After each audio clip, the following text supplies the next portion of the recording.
Hello दोस्तों, स्वागत है आप सभी का। एसबीआई क्लर्क 2024 के बारे में बात करने वाले हैं कि अब आपका प्री एग्ज़ाम में ज़्यादा समय बचा हुआ नहीं है, तो उसका एडमिट कार्ड आपको कब तक देखने के लिए मिलेगा। और साथ ही साथ अब जैसे ही एग्ज़ाम निकट आता जाता है, मॉक में स्कोर कुछ गिरने लगता है। तो अभी आपका अब कितना तक स्कोर आना चाहिए जो लगेगा कि प्री आपका क्वालिफाई हो सकता है, इसके बारे में बात करेंगे। तो वीडियो में लास्ट तक बने रहिएगा। अब चलिए सबसे पहले एडमिट कार्ड के बारे में बताने से पहले इस पर बात करते हैं कि आखिर निकट आने पर मॉक में क्या कैसे का सीन रहता है। अब आपको क्या अटैम्प्ट करना चाहिए और कितना तक स्कोर आना चाहिए मॉक में, तो प्री क्वालिफाई हो सकता है। सबसे पहले दोस्तों, अभी भी आप लगातार मौका दे ही रहे होंगे और ये सिलसिला और जब तक एग्ज़ाम ख़त्म नहीं होगा, आपका एग्ज़ाम हो नहीं जाएगा। कोई ख़त्म नहीं करता है कि अब मौका नहीं देते, बस इतना ही हो गया। जितना हो सकता है लोग प्रैक्टिस करते हैं और ये सही भी बात है। प्री एग्ज़ाम प्रैक्टिस डिमांड करता है और वो आप लोग करते हैं। लेकिन होता क्या चीज़ है, जैसे ही एग्ज़ाम पास आता है माइंड में एक प्रेशर आने लगता है।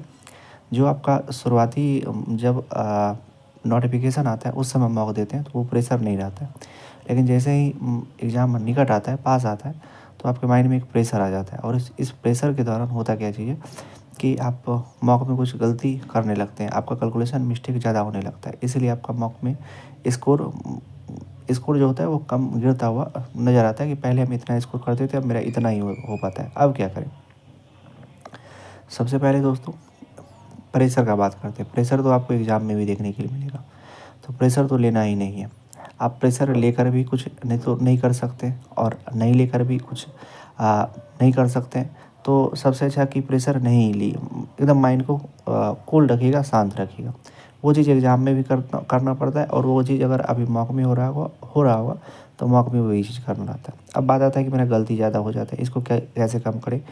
एकदम यही सब चीज़ जो करता है उसी का सब कुछ ठीक रहता है और प्री क्वालिफाई हो जाता है और साथ ही साथ आगे जो भी मेंस होता है सब चीज़ इसी चीज़ पर ऐसे ही किया जाता है।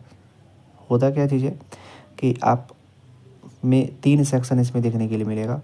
2 सेक्शन जो रहेगा क्वांट और रीजनिंग, उसमें ना गलती कम करने का कोशिश कीजिएगा कि हमसे बाई चांस अगर 1-2 क्वेश्चन गलत हो जाता है तो हो जाता है, लेकिन उसमें गलती से कम हो और अटेम्प्ट बढ़ाने का कोशिश कीजिएगा और गलती को कम करने का कोशिश कीजिए। और साथ ही साथ जो इंग्लिश वाला सब्जेक्ट रहता है उसमें आपका एक्यूरेसी कह नहीं सकते, लेकिन तब पर भी जितना हो सके उतना उसमें भी अटेम्प्ट कीजिए। तो ऐसा अगर आप 2 में एक्यूरेसी को मेंटेन किए हुए रहेंगे और एक में अगर आपका 70 to 80% भी एक्यूरेसी रहता है तो काम बन जाता है और आपका ओवरऑल अटेम्प्ट भी अच्छा हो जाता है और साथ ही साथ आपका एक्यूरेसी भी लगभग इंग्लिश को छोड़कर इस दोनों में एक्यूरेसी 100% अगर मेंटेन रहता है तो आराम से प्रीलिम्स क्वालिफाई हो ही जाता है। बस यही चीज़ अभी आपको मॉक में भी करना है और यही चीज़ आपको एग्ज़ाम में भी करना है कि प्रेशर नहीं लेना है और अभी जो मॉक में स्कोर गिरता है, परसेंटाइल गिर रहा होगा, बिल्कुल ध्यान नहीं दीजिएगा। आप सिर्फ ये ध्यान दीजिएगा कि हम जो क्वेश्चन अटैम्प्ट किए हुए हैं वो गलत नहीं होना चाहिए। चाहे आप 50 क्वेश्चन ही अटैम्प्ट क्यों नहीं किए हो, दोनों सेक्शन क्वांट और रीजनिंग को मिला करके 50 क्वेश्चन ही अटैम्प्ट क्यों नहीं किए हो, तो आपको वो सही ही होना चाहिए, गलत नहीं होना चाहिए। अगर उसमें 1-2 गलती हो जाता है तो उसको चेक कीजिए कि हम ये कहाँ गलत कर दिए, बस उसमें गलती नहीं हो। और बाकी अगर इंग्लिश में अगर 1-2 क्वेश्चन 3 क्वेश्चन गलत हो भी जाता है तो वो आप इंग्लिश में एक्यूरेसी को लेकर के कोई श्योर नहीं रह सकता है। उस पर भी काम करते रहिए, लेकिन प्रेशर नहीं लीजिएगा कि मेरा इंग्लिश ख़राब है तो मेरा प्री नहीं निकलेगा। प्री ऐसा कुछ भी नहीं होता है कि इंग्लिश ख़राब होता है तो प्री नहीं निकलता है। सब सेक्शन एकदम टॉप पर रहना चाहिए, तो ऐसा कुछ भी नहीं है। और अभी आप ज़्यादा प्रेशर लेकर के भी कुछ कर नहीं सकते, तो बस जो जैसे है उसको रहने दीजिए। इंग्लिश को जितना अटैम्प्ट करते थे उतना करिए और अगर कुछ कर सकते हैं बेटर तो उसको करिए, लेकिन रीजनिंग और क्वांट में गलती कम करने का कोशिश कीजिए। बस प्री आराम से आप लोग का क्वालिफाई हो ही जाएगा और ज़्यादा टेंशन नहीं लीजिएगा, क्योंकि इस बार अच्छी खासी वैकेंसी है तो अच्छा खासा लोग सेलेक्ट हो गए। अब बात कर लेते हैं दोस्तों कि इसका एडमिट कार्ड आपको कब तक देखने के लिए मिलेगा। और आशा करते हैं कि आप लोग को सभी कुछ अच्छे से समझ में आ गया होगा कि प्री का हमको अभी मॉक के बारे में या कैसे चीज़ को लेना है, क्योंकि अभी ज़्यादा लोग परेशान होते हैं।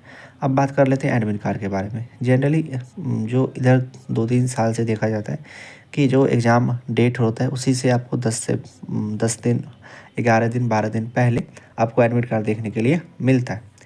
तो आज लगभग अब एग्ज़ाम में वही 10 से 12 दिन का समय बचा हुआ है। तो हमें जो लगता है कि 10 फरवरी 10 फरवरी को आपको एडमिट कार्ड देखने के लिए मिल जाना चाहिए, और नहीं होगा तो 11 फरवरी तक आपको एडमिट कार्ड तो देखने के लिए मिल ही जाएगा। मतलब जो 10 या 11 फरवरी तक आपको ये एडमिट कार्ड देखने के लिए मिल जाएगा, उससे ज़्यादा डिले नहीं हो जाएगा, क्योंकि एग्ज़ाम का 10 दिन पहले आपको ये लगभग उसका भी कंप्लीट हो जाता है और एडमिट कार्ड का भी आ ही जाएगा। तो सभी कुछ अच्छे से पता चल पाएगा। और एडमिट कार्ड का इसमें ज़्यादा टेंशन इसलिए नहीं रहता है क्योंकि आपको सेंटर पता रहता है कि सेंटर इसी सिटी में जाएगा, तो आप सब कुछ उसके लिए पहले से ही प्रिपेयर रहते हैं, तो उसका ज़्यादा टेंशन होता भी नहीं है। और 10 दिन पहले आपको एडमिट कार्ड देखने के लिए मिल ही जाएगा। अब चलिए दोस्तों, वीडियो को यहीं तक रहने देते हैं। मिलते हैं इसी तरह के किसी एक दूसरे एक वीडियो में। तब तक आप अपना ध्यान रखिए। Love you, bye bye.